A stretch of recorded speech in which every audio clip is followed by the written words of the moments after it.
My name is Kevin Connor. I've been a contractor for about 30 years with First Nation clients. Um, I've had the opportunity to, let's wait.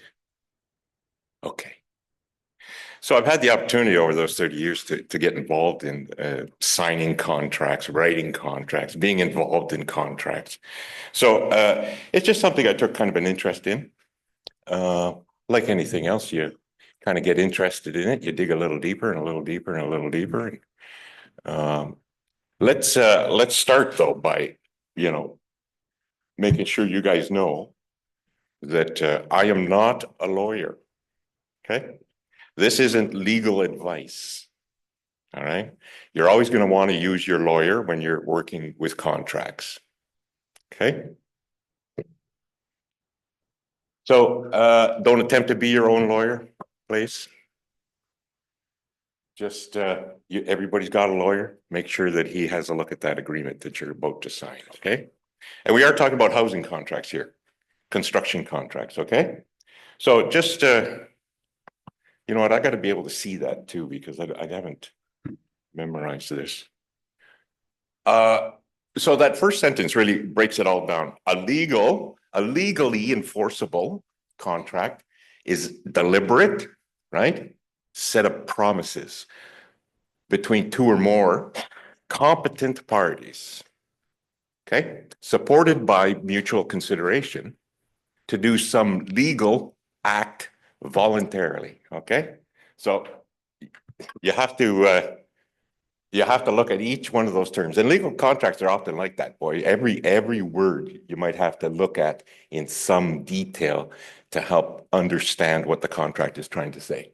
But there's a whole bunch of words in there. And that's the basics of a contract, right? It's got to be deliberate. You've got to have two parties making deliberate promises to each other. Two competent parties. Again, there are certain parties that can't enter into a contract, right? There has to be mutual consideration. That is, I got to get something and you got to get something. In this case, I get some money, you get a house. Okay, that's the consideration. But at the time we sign a contract, it's just a promise to deliver that. Okay, has to be for legal subject matter. We can't, I don't know. I think I saw on TV somewhere where somebody bought some crack and it wasn't crack. And so they took them to court, right? And of course, they both got arrested right there. Legal subject matter, right? And voluntary. You have to agree to enter in this contract, right? Okay. So here, we're just going to do a quick overview. Again, this is not legal advice. We just want to get ourselves familiar with this particular document that you're going to see on a regular basis. I think everybody signs a contract when you're going into housing. I think not everybody reads them.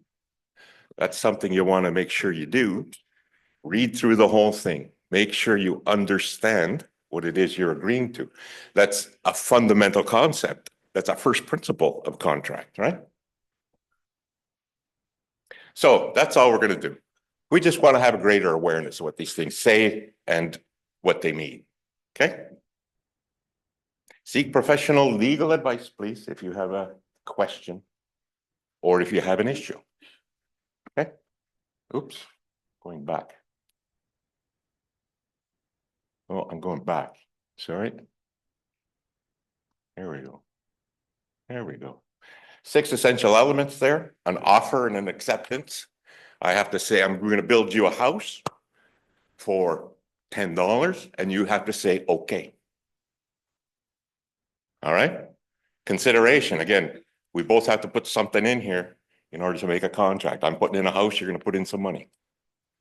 Legality of purpose. Again, a legal subject matter. Capacity, that is, both parties have to be capable of entering into a contract. And we have to have the intent, right? The intent to enter. An offer is a promise made by one party, which requires a return promise by the other. The law requires that the terms be clear and unambiguous. So that's what the contract's for, man. You write down everything that you're agreeing to get into that contract. clear and unambiguous. So there's often a lot of negotiation going on before you enter into that contract.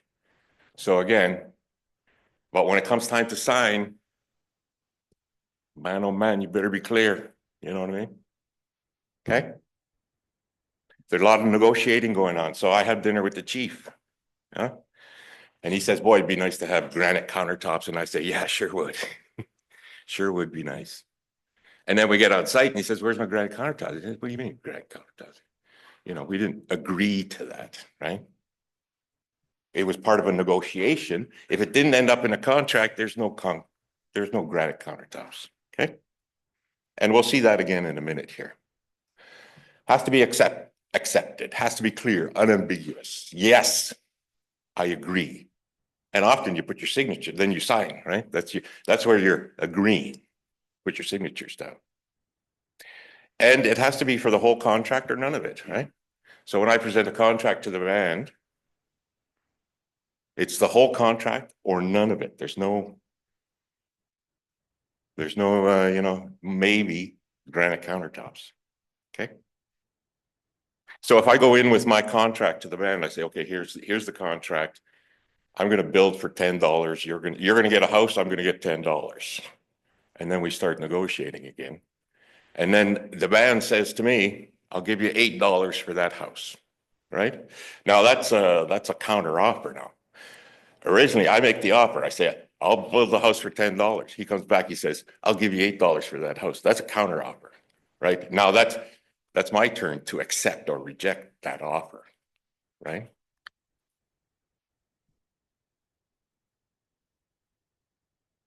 Once he makes me a counter offer, that first offer is gone, okay? And we'll see that again in a minute. We'll talk about that in a minute.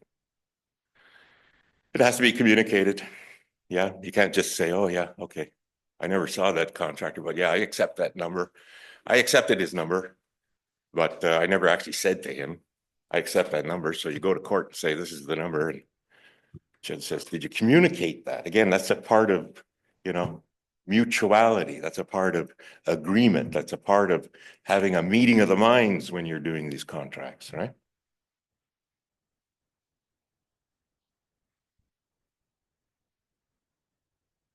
Again, if the terms are different, what may appear as an acceptance may actually be a counteroffer. So be careful. Okay. Now there is a term in the contract. We'll go through a little contract, some contract terms here, and there is a term there that I often include that that might help in that case. Okay. There are certain instances when the offer lapses. You know, you say, you know, sign this in 30 days or it's no good. That's reasonable. Or when a reasonable period of time expires, right? Contracts are all about what's reasonable. What's a reasonable period of time? This is what a judge is going to consider too. What's a reasonable period of time to accept, you know? Or you revoke it. You say, okay, forget it. It's off the table. Forget it. Done. Okay? Somebody dies. The destruction or impairment of the thing that is subject matter of the contract. Now, that's not really, it's a term worth knowing. I don't know where that would come up in a housing contract.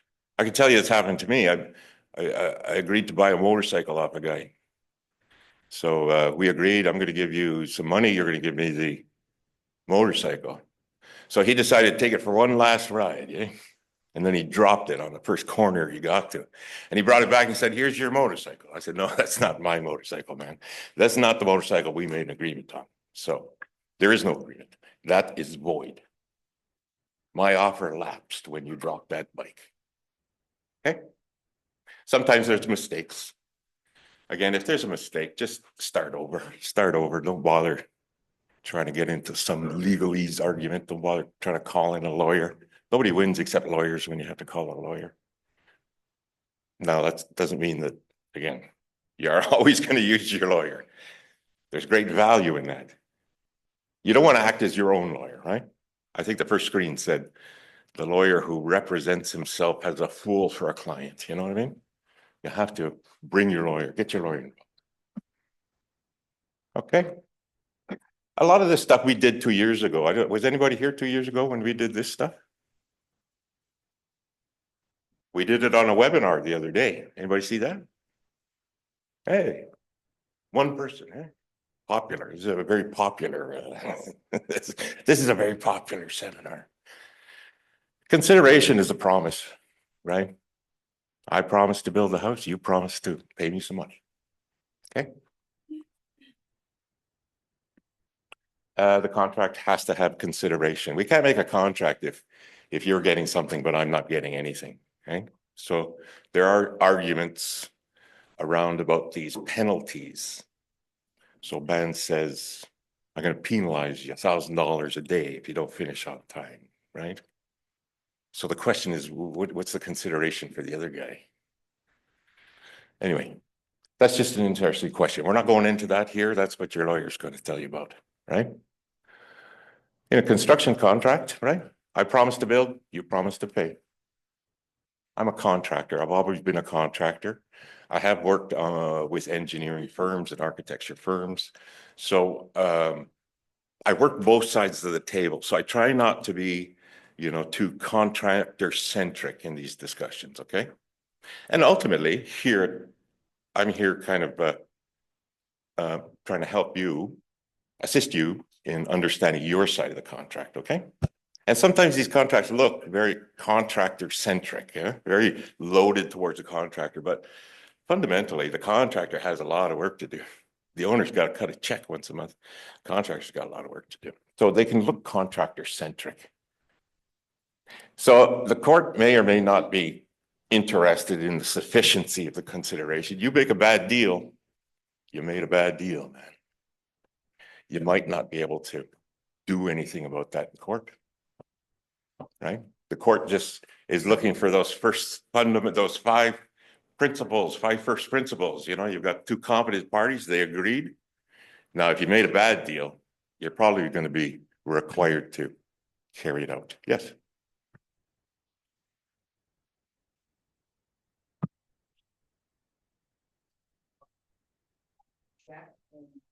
Would that be written into the contract? As the contractors don't want anyone on site? So you mean check the contractor's consideration? So the contractor said, I'm going to build a house. Now, generally, that house has to be built to certain standards, right? It's difficult to quantify sometimes. You say you want good quality.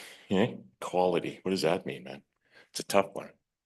And it's very different between different people. So, sorry, to answer your question, you should have somebody getting out there every month to inspect for compliance to the documents, right?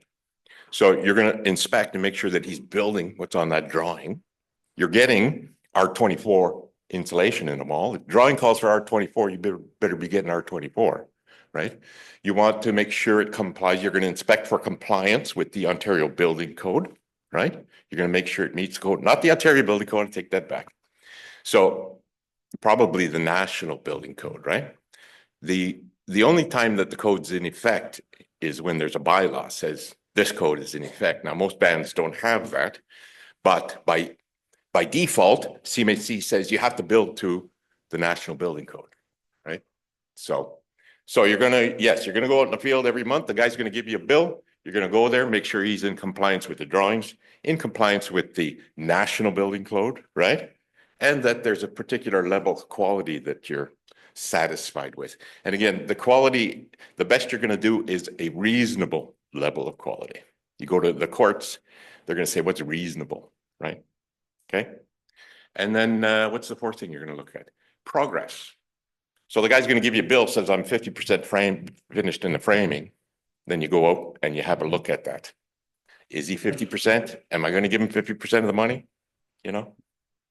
So this is a discussion more about contract administration. Yeah. So that's, you know what, next year we'll do tenders, we'll do contract administration, we'll do something, we'll do the next thing, whatever that is, right?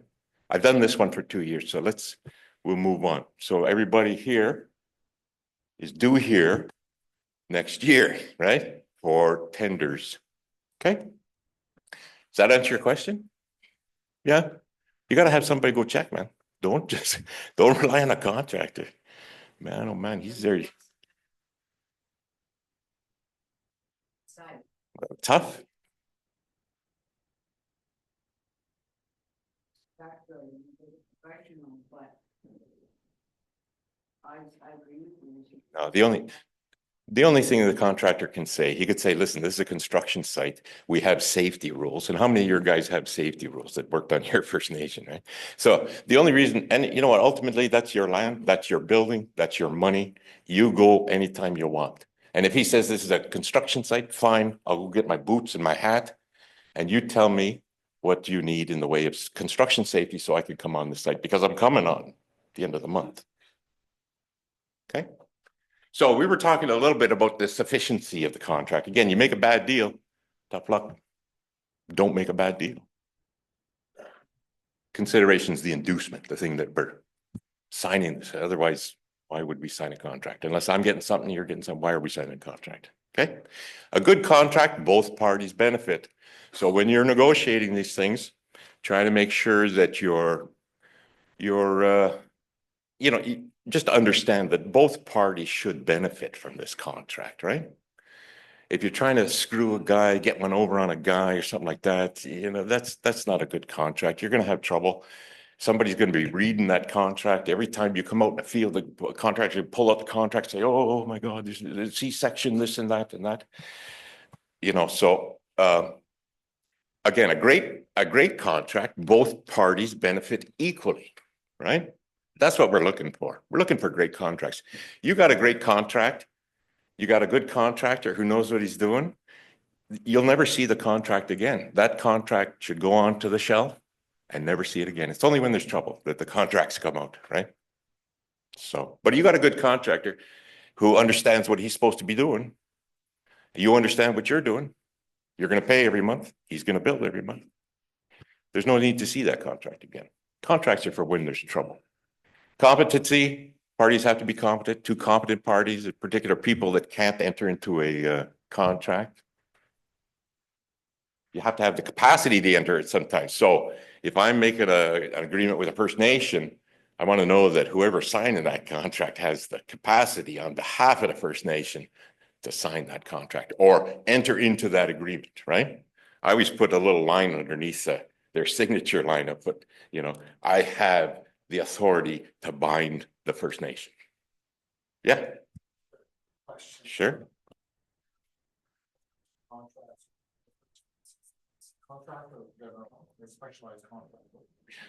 So CCDC, Canadian Construction Document Committee, #2 lump sum is a great contract. It's a beautiful contract. It's been around for many, many years. It's been vetted in the courts. It's been changed as a result of court cases. They'll go back and they'll make a change to CCDC 2. I don't know so my opinion, I'll give you my opinion, right? So CCDC 2 has a lot of discussion about the role of the architect and the engineer, right? Housing projects generally don't have an architect or an engineer. Most of CCDC 2, if you read through it, there's a lot of stuff about architects and engineers. And if you don't have an architect or an engineer, then half that contract becomes kind of redundant. How do you enforce it if you don't? There's no contract, there's no engineer. It says in the CCDC 2, the contractor or the engineer shall, right? And the architect shall. And they're intended to be there on your behalf. And if they're not there, again. So I'm not opposed to CCDC 2 if you change the word engineer architect to technical services department from my tribal council. Why couldn't those guys pick up those responsibilities in the CCDC 2?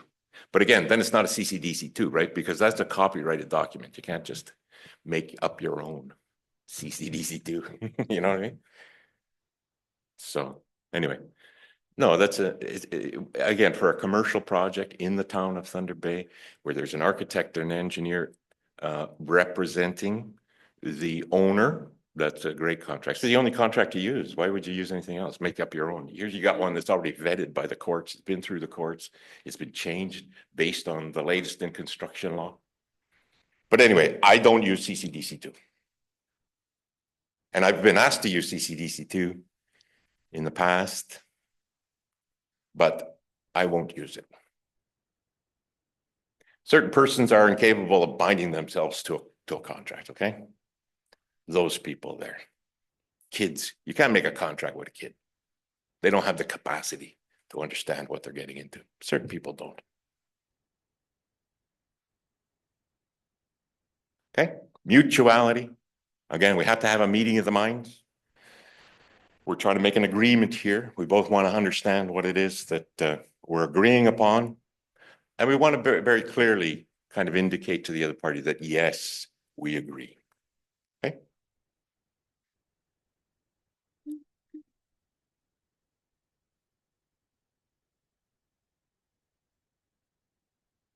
So here's, there's several slides in here that I think we're just going to skip. Okay. There are some issues that might affect that. You're going to talk to your lawyer about that. A mistake, the guy revokes it. Right? Again, these are things you're going to talk to your lawyer about. Misrepresentation. That's a fairly simple one we could talk about. So somebody lies to you when they come in and say, oh, yes, I have 130 years of experience between me and my daughter, right? So if that's not true, and that induces you, oh my God, this guy's got 130 years of experience, I better sign this contract right now because this is the greatest guy ever, you know? If it induces you to enter into the contract, then that would be considered a misrepresentation on the part of the contractor, right? Anyway, again, I think these are things you want to talk to your lawyer about. Fraud is the same thing. Same thing, okay? A deception whereby a person is induced to part with some legal right without compensation, without consideration, can be considered a fraud. Again, lawyers, get your lawyer involved. Essential elements of a fraud, yeah, get your lawyer involved, okay? There are some. But we don't want to talk about fraud. Again, we're talking about you got yourself a good contractor. You're a well put together band. You're going to enter into a contract. You're going to understand the contract. You're going to agree, right? You're going to have a meeting of the minds. The compensation or the consideration is equal, right? Both parties are benefiting from it. There shouldn't be fraud. If you figure you have experience of fraud, then you talk to your lawyer. Duress, again, same sort of thing. If Posse shows up and tells you you're going to sign a contract with that guy over there and you sign, that's duress, under duress. You didn't really intend to make that. You were forced to sign that contract, right? Okay. Undue influence, same sort of thing. Okay. All right.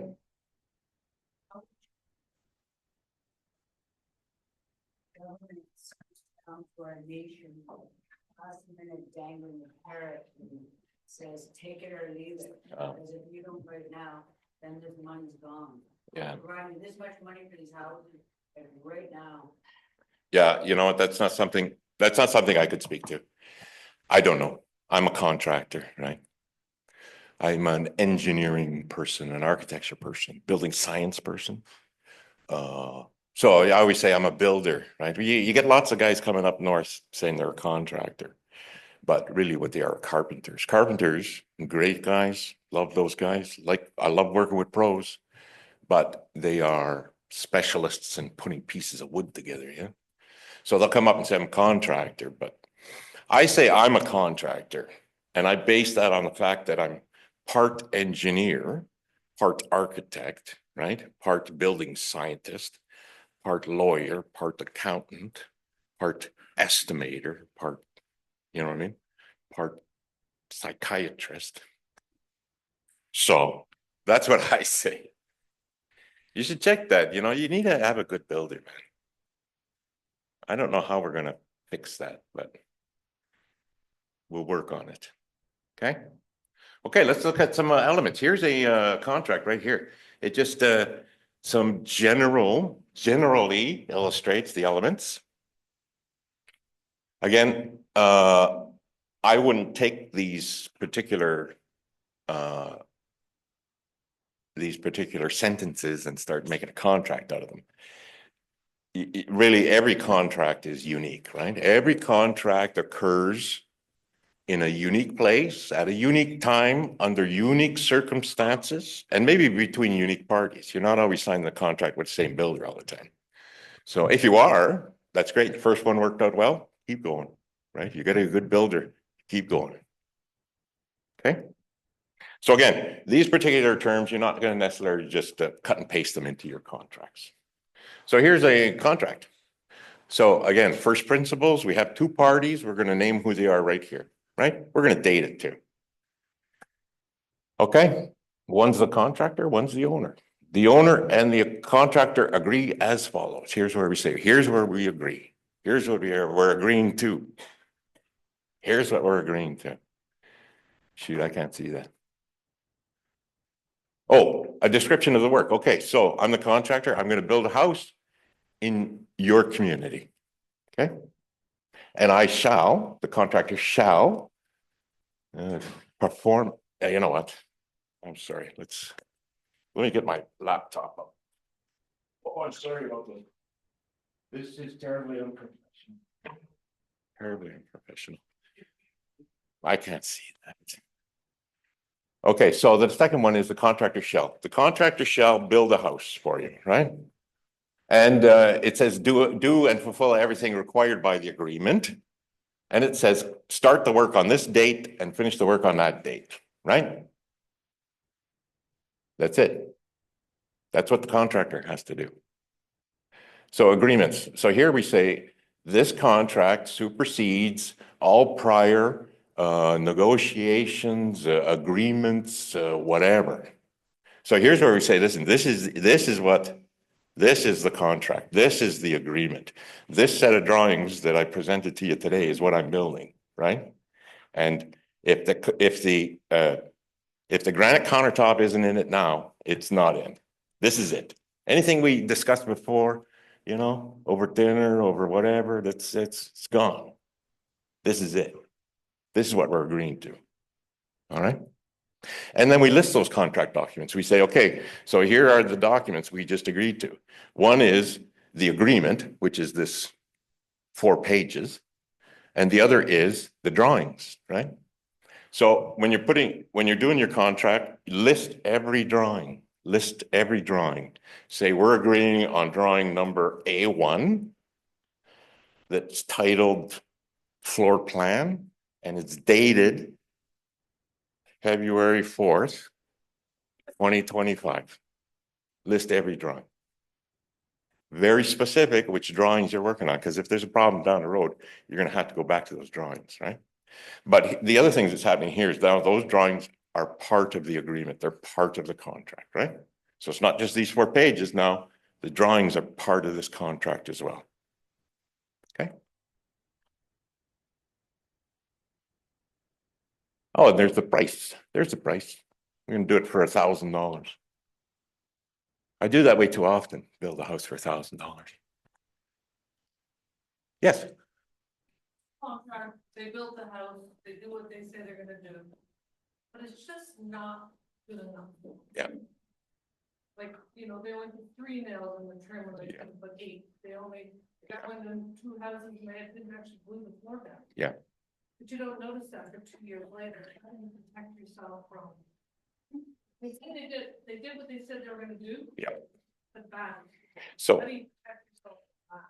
so again, every month he's going to say, I want some money from you because I did some work. You're going to go out there and check to make sure that it meets a reasonable level of quality, right? That it meets the code that's enforced, that it conforms to the documents, right? Now, it doesn't say on the drawings how many nails you put in. The building code does very often. Trim work, I don't think it does. But, oh yeah, Half the community. yeah, You can see it was done. yeah, No law. yeah. That's why things are falling apart. Yeah. Okay. So every month you go in and you inspect, right? Every month you go, look, he wants some money for this work. You just finished that work right there. So we'll have a look at it. If there's a reasonable level of quality there, pay him. If there's not, say, do that again. I'm not paying you until you do that again. The other thing is the only real standard for quality right, is from the Terrion Corporation. They have a nice binder, and again, you can't use that. It's copyrighted. You know what I mean? You know what I'm saying? But if it was behind your desk right there, they provide levels of quality. Well, not levels of quality. They provide a standard for the workmanship. Okay. The only other thing you can do is test particular things, right? You can test concrete, you can test the supply lines, you can test the DWV. So you could write that into your contract. I want you to test the concrete. You know, we're looking, especially up north, some of these places we go, they're mixing concrete in a wheelbarrow. Every wheelbarrow is different, right? The drawings say 20 MPa or 25 MPa footing. You don't know what you got. You have no idea. Nobody's tested. So again, you can write in some testing. You can maybe have a look at that Terrion document, see if that doesn't help a little bit. And again, ultimately, if the quality doesn't meet your expectations, don't pay for it. Say, I'm not paying for that until it meets my expectations, right? And then you could put a holdback in. Tough. So, of course, in all of Ontario, there is the Construction Lien Act, right, which allows for 10% holdback, but it also details very specifically when you get that holdback back, under what conditions the band or the contractor or the owner can use it. It's a very detailed document. So how do you do that on a First Nation? Take back 10%. Under what conditions? I'm a contractor. You're telling me you're going to hold back 10%? When do I get my 10% back? Under what conditions can you spend my 10%? You might just decide to spend it. Say, I didn't like the quality, so I spent your 10% holdback. We're going to have trouble, man. You know what I mean? So it's difficult, very difficult holdbacks. You could do a holdback like I don't know. The last time I had the discussion about holdbacks was with a lawyer. He said he wanted Construction Lien Act, 10% holdback. I said, well, again, fair enough. Let's write down here under what conditions you can spend my holdback, when I get my holdback back, you know, all the conditions under that holdback. But we never got that far. And ultimately, we just, you know, what happened in the end is I just let them take the 10% and it crossed my fingers that I was going to get that back at the end. The houses get built and they, you know, and you walk in and you're all excited because you're doing a house. Yeah. You know, and I've been in houses that like 3 months later, the trim is falling off. Yeah. You know, floor is, you know. Well, that's a quality issue though. And again, so can you do a holdback for quality, for deficiency? I don't know. That's the obvious stuff. You're 5 and 7. Yes. Okay, so we're talking now about warranty, right? What's the warranty? Standard contractor warranty, 1 year. And it'll be written, it's actually in this document. Warranty, 1 year. Now, again, you look at Terrion, the new home warranty program in Ontario, they have a 7-year warranty, right? And that's where those standards come in. Terrion is the new home warranty program in Ontario. So if I build a house in Thunder Bay, I got to buy a warranty for that house. And that warranty is very clear. In the first year, it covers this. In the second year, it covers that. In the 7th year, it covers that. It's a 7-year warranty. But even it's got very little teeth after 2 years. It's major structural defects after 2 years. So if your house goes like that, well, that's a major structural defect. That's the only thing you're going to be covered for after 2 years. Go have a look at that document. Let's write it up together. Okay. Let's put a warranty in place for every First Nation house that we're going to build out here right now.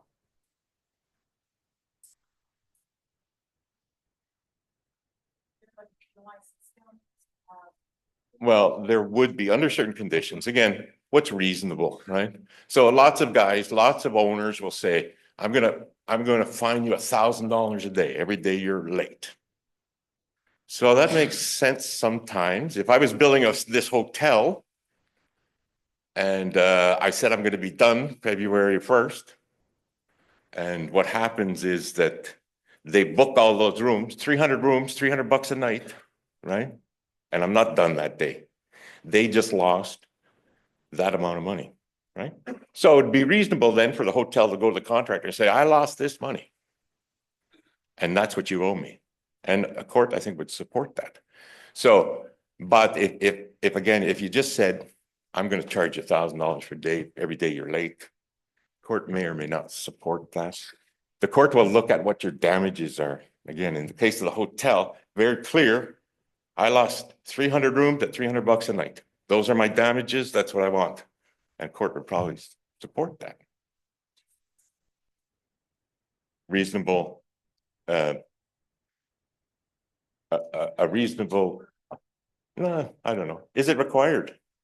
Do you need to have a penalty? If you're looking at one. Yeah. So again, what's the consideration for the other guy, right? Is there consideration? I think that's the question here. Am I going to agree to this contract? You're going to come when the day we sit down to sign, you're going to say, okay, but the contract, we're going to put in this contract $1,000 a day penalty. Am I going to sign it? Maybe not. Yeah, so there's got to be something. I don't know what that would be. I don't know.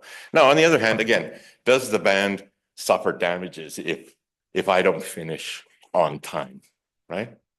And what are those damages? So it's a CMHC Section 95 house. You're renting it out at $350 a month. Yeah, I'm doing 3 houses. Yeah, I'm a month late. You lost 900 and you lost $1,050 because you couldn't rent the house out for that month I was late. I think that's what a court would look at. Now, can you write one into a contract? Certainly you can write in a penalty. I talked to your lawyer about that. It's a tough one. I would never agree to one, frankly. So in my 30 years, I've never done a penalty. Now, I do understand the need for that. I do understand that. But it's a complicated question. That's a complicated question. Sure. What time we got? Time? Time? Oh my God. Okay, there's the price. There's the price. There's the payment terms. I'm going to submit a bill every month. And you're welcome to send somebody out there to measure my progress, to review the quality, review the compliance with the code and with the drawings. And you should be doing that. Don't write a check until you go out there and check it. Go out there and have a look. And if you don't have somebody in your team who can do it, hire somebody to do it. You know what I'm saying? You know what I'm saying? Okay. Dated, signed, right? Okay. Now, you know what? I think the tribal councils are responsible for that, right? Are they not? Aren't they supposed to be inspecting? Oh, they are. So I'll tell you what, I built 13 units for these guys here a couple of years ago, but I don't think we ever got an inspection. There wasn't one inspection, man. Not a one. So the tribal council's got to get out there and do those inspections. And the band, make sure your tribal council is doing that for them. Now, I don't know what tribal councils are funded. Again, I'm a contractor, but are tribal councils funded for that? Is that part of their mandate? Well, then make them do it. Tell them, get the hell out there every month. Here's the bill. Get out there every month and make sure that we're getting what we paid for. Yeah. Yeah. Yeah. Is getting spread super thin because the rest of the tribal councils either Yeah. there's no inspectors or there's very little. So when I need to have an inspection for contracts to be doing after every phase. Yep. Yeah, sure. Have to get the check. Yeah. Well, it's a good way to do it. Yep. Yeah. There just aren't any inspectors.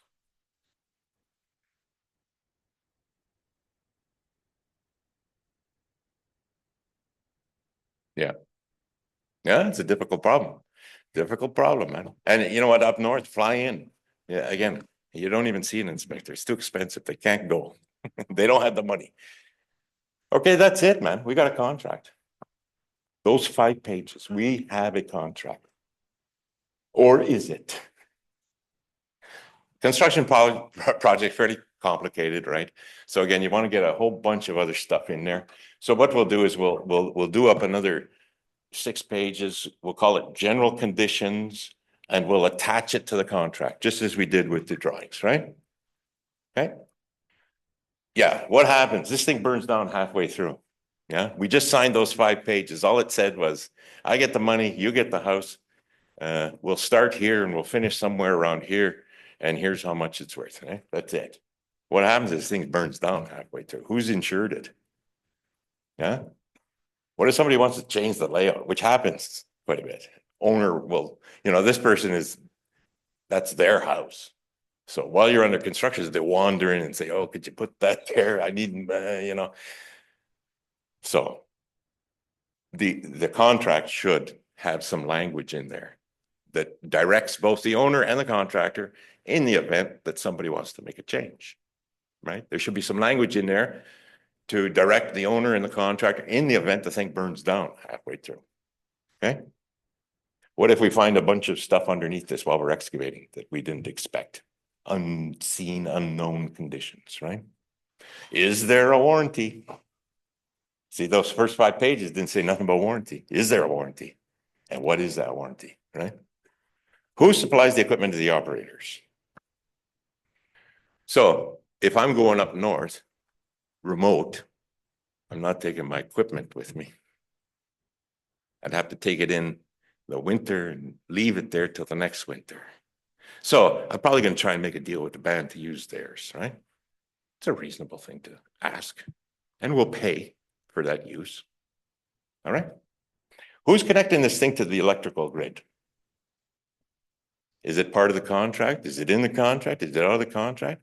Because what those drawings that we just attached to the contract are from Spring Hill, right?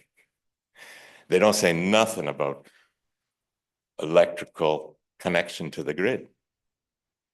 And it just so happens the homeowner wants to be by themselves down at the end of the road down there, which is great. But you got 4 kilometers of primary cable and secondary and poles and guy wires. And who's paying for that? Right? Get it in your contract. You got to know. You got to know. Now, to be fair, and again, I'm a contractor.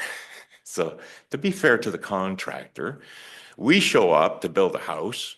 We're not even sure where it's going yet, right? We get there, the day we get there, we're going to go down and have a meeting with the band and say, hey, where do you want this thing to go? Again, they say, yeah, they want to be down there, 4 kilometers away from everybody else. I say, well, I can't do that. Who's going to bring the power down to that, right? So it's very difficult for the contractor to kind of estimate those costs. Again, I don't know what I'm doing. We don't even know where the thing's going when we get there. You know what I mean? What about the sewer and the water? You know what? The package came from Spring Hill. Did they send tanks or did they send pipes to connect to a community system, or we doing a septic? We don't often know day one. Now, the other thing about this, I believe, is that CMHC finances you for the house, and ISC finances you for the infrastructure, the sewer, the water, the roads. So as a contractor, I always try and split those 2 things. I'm going in to build a Section 95 house. I'm going to take the electrical to the masthead. What happens after that? I don't know. I'm going to take the sewer and water out the building. What happens to it after that? I don't know. We don't know because we don't even know where the house is going. So again, I'm a contractor, so you take that with a grain of salt. You understand? If there's sewer and water there, write it into the contract that he connects to the sewer and water. Then at least he knows. Yeah. And boy, there better be sewer and water at the end of the lot.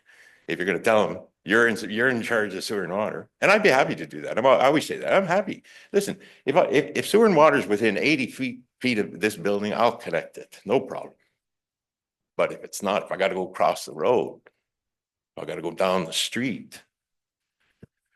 So anyway, who's in charge of that? Make sure it's in your contract, okay? Et cetera, et cetera, et cetera. Boy, there's a lot of questions to go through. So again, we just noticed that, boy, there's some other things we should probably get in this contract, right? There are some other questions. So let's add them to the contract. We'll call them general conditions. But in order to add it to the contract, we have to go back to that page 2, Article A3 of the contract document, okay? And here we will list general conditions. All of a sudden, this is part of the contract now.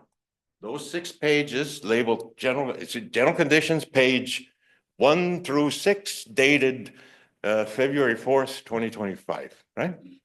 That's part of the contract now, okay? So here's the general conditions, right? So there's a whole bunch of them here. I don't know. We don't have time to get through all of them. Let's have some, what time we got? We got 15 minutes? Okay, well, let's go through a few of these. Let's go through some of the ones we've already discussed. Here's can anybody see that? I can't see that. Can anybody see that?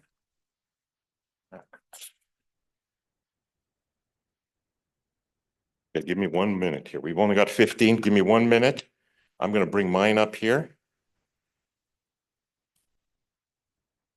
so I can go through it with you.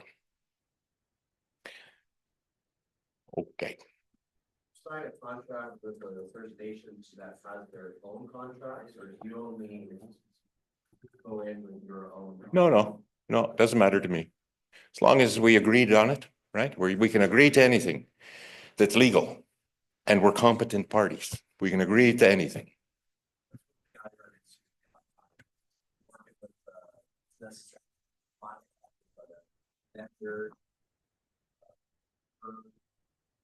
Tend to have their own. Oh, yes, sure they do. Of course they do. Yes. Sure. Well, tell them, we're using this contract. If you don't like that, well, yeah, that's right. It's your money. Spend it the way you want to. Right? You're in charge of this whole project. Man. You're in charge of the whole thing. Don't let somebody come in and tell you, you got to sign my contract. Get lost. Get the next guy in here. That can be tough, but. Oh, sorry. I'm pulling up the wrong thing here. Okay, I'm sorry. Give me 1 minute. 1 minute. I've got it right here. Okay. Any questions right now before we go on to the actual contract here? The actual terms? Okay, this first page says, no. Oh, yes. Okay. So we added general conditions to our contract. So now we're going to write up some things we're going to call general conditions, right? Yeah, or the supplemental. You can, so I always used to do that too. I had general conditions, right? Which was standard contract. And then if you wanted to change that contract for something, you put in supplementals. I don't do that no more. You know what? The other thing is you want to keep it relatively simple so you can follow it, right? You don't want to use too much legalese language. Lawyers do that, but I prefer to keep the language really very simple so we understand. We have a meeting of the minds here, right? Okay, where am I here? I'm sorry. Christ, I don't know where I am. Let's go to this one, 35. Yes, here we are. Okay, so this page is talking about the contract documents, right? And we can't go through every term here, but generally it's just some housekeeping here. Words and abbreviations, use the common meaning for those words and abbreviations. References to the documents in the singular shall include the plural as the context requires, right? It says the specifications are that part of the contract documents located on the drawings or elsewhere, right? Consisting of written requirements. So usually we would have a set of specifications for the project too. It doesn't happen very often. Again, I know the package comes from Spring Hill, comes with a drawing, standard drawing. It's not even relative to your location, but it is what it is. You do your best with it. Right? But if you had specifications, specifications are usually higher in importance than the drawings, right? Drawings show particular things, locations, sizes, the specifications, detail in words what those things are. You can't, well, you can, but you can't say in a specification that the toilet is located 12 inches from the wall A2 in bedroom 1 on drawing, you know. So you use the drawing to show where that thing is very simply, very quickly. Specifications talk about everything else. This is a low flow total, right height, elongated. That you can't show in a drawing, particularly. Okay. Drawings are graphic, pictorial. We just said that. Neither the organizations of the specs into division, section, or parts, nor the arrangements of drawing shall establish the extent of the work to be performed by a trade subcontractor. So here's what happens. Your concrete guy comes out and he thinks all he's got to do is pour the footing. But over on the mechanical drawing, you'll see a big concrete pad for the oil tank, right? And he says, oh, well, that's not on my drawing. Tough crap. You know, this is concrete. Doesn't matter what drawing it's on or where it's located. It's concrete. You're doing it. Oh boy, we're never going to get through this here. So here's again, if there's a conflict, the order of priority of documents from highest to lowest, right? The agreement, the definitions, the general conditions, the specifications, and then the drawings. Drawings are last. Larger scale, govern over smaller scale, stuff like that. The law of the contract, the law and the place of the project. How about that? Rights and remedies. Assignment. Neither party to the contractor shall assign the contract or a portion thereof without the written consent of the other. So here's what happens down in California. A guy goes on to the internet and says, hey, I'm a contractor. Call me today, you know, and people do. And then he goes, and then all he does is get some guy off a Kijiji to go and do it for him. He doesn't do nothing, right? So what he's done is he assigned that whole project to somebody else. But very often as the band, you're trying to hire a particular fellow because of his experience, knowledge, etc., right? So you don't want to hire me, Kevin Connor, because I just told you I'm the greatest contractor ever lived with all my engineering and architecture, right? So if you're expecting me to be on that job, and then I just give it to the next guy down the line, say, you go do it. I'll collect the money and I'll pay you. I'm going to take the contract for $1 million. I'm going to pay you 800, right? I'm going to stay home. That's assignment. Can't assign the contract. If you're hiring a particular contractor, you'd sure like to see that particular contract. There's a reason you hired that guy. You want to see him there. Concealed unknown conditions. Again, big rock. There are particular times when there's work to be done that no one could have foreseen. So that would be an extra. I think it's reasonable to pay the guy. If you run into a boulder right where your foundation is, pay the guy to pull it out. If you want it pulled out, build around it, make a decision, right? But only again, if it's an unknown, unforeseen condition, right? There are certain things that a contractor should foresee, right? Certain things that he should know about. I generally will go and dig a test pit. If I'm going to build a house there, I want a test pit. I want to see where the water table is. I want to see what the material, I want to see where the clay is, right? Some places we go, boy, you've got rock and you've got clay and there's nothing in between. So, you know what I mean? You're building half the house on rock and half the house on clay. Yes.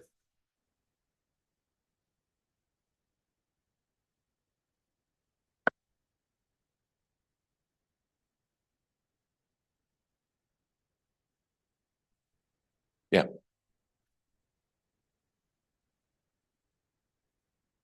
Yeah. Write it into the contract. Or you know what? I take that back. It's probably more suited as a discussion during the tender when you're negotiating, right? when you're negotiating with the guy, to ask him how he's going to design his foundation if he's never looked at what the material is out there. You know what I mean? How can he design the foundation? Well, he might just show up and say, oh, geez, that's an unforeseen condition. I didn't know about that. So therefore, here's the extra, right?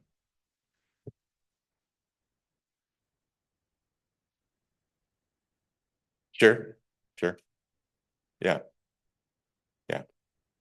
So foundations for modular homes, there's a standard, right? There's a CSA standard, a CAN CSA standard for foundations for modular homes. When you're tendering, or look, in your general conditions, say if it's a modular home, say that the foundation shall meet the requirements of CAN CSA, whatever, whatever, whatever. So then if there's a problem, then you can go back, you got something, you go back and say, listen, you should have done this, you should have done that. I'm not giving you extra money for that. You should have done it. You should have known. Here it is. It says so in the contract. Supervision. I always say, listen, we're going to employ some people to supervise the work, right? A suitable number, trained, experienced, proficient, competent, right? The contractor shall provide, pay for who's paying for the tools and the transportation, the living out, the accommodations, the et cetera, et cetera. Who's doing that? Write it into your contract. Who's paying for that? The contractor shall provide and pay for that stuff. And the contractor shall not employ in the work anyone not skilled in the task assigned. Boy, we're getting some weird stuff up north, aren't we? Some weird dudes. They're a contractor. All of a sudden, they installed a screen door for their grandma, and now they're a contractor. The fact is, there is no licensing for contractors up north. There is no requirement for an education, a trade ticket. There's even in Thunder Bay. I mean, I could make my 16-year-old daughter, 18-year-old daughter, contractor. All you got to do is say I'm a contractor, and you're a contractor, and all of a sudden you're out building houses, right? So a lot of guys can muck through that sooner or later. I've seen lots of crews come in, they'll muck through it later, sooner or later, and they'll get it done. But try and find yourself a good contractor, and once you have one, kind of stick with them if you can. And you'll know pretty quickly, right? I hate to say this while those two guys are here, because I worked for them, but I had a guy, he was recommended to me. He's been working for this contracting outfit. Hey, that's great. I'll hire him. I'm gonna pay him a lot of money too, go up north, eh? And then after we get there, I find out he's only actually been a laborer for a contractor. Before that, he was a chef.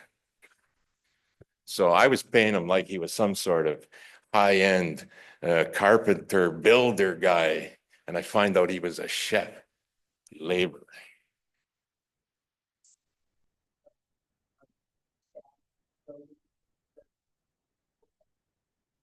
Well, there is a standard for the code on First Nations. Again, all of your funding would be subject to meeting the National Building Code, right? Well, no, because again, in Thunder Bay tomorrow, I say I'm a contractor, I'm a contractor. Now, if I can find a client to pay me, I can go and start cutting out their joists and, taking down load-bearing walls and fooling around with their air barriers and their vapor barriers. There's nothing required. The only time and this has just started this last couple of years, where there's licensing now for home builders. Now, if I want to build a house and sell it to somebody, I need a license, and I need Tarion warranty, right? Now, I can go build a duplex, rent it out without any of that. And again, there's no requirement for training, experience, knowledge, education, nothing. It's crazy. It's crazy business, man. But I kind of love it. I enjoy it. I always have. I've done it 30 years. Never done anything else. So anyway, I'm sorry we didn't get through all of that. It is on the thing. You can go through, read it. Again, don't cut and paste. Every project is unique, but have a look at it. There's some language there you might find useful.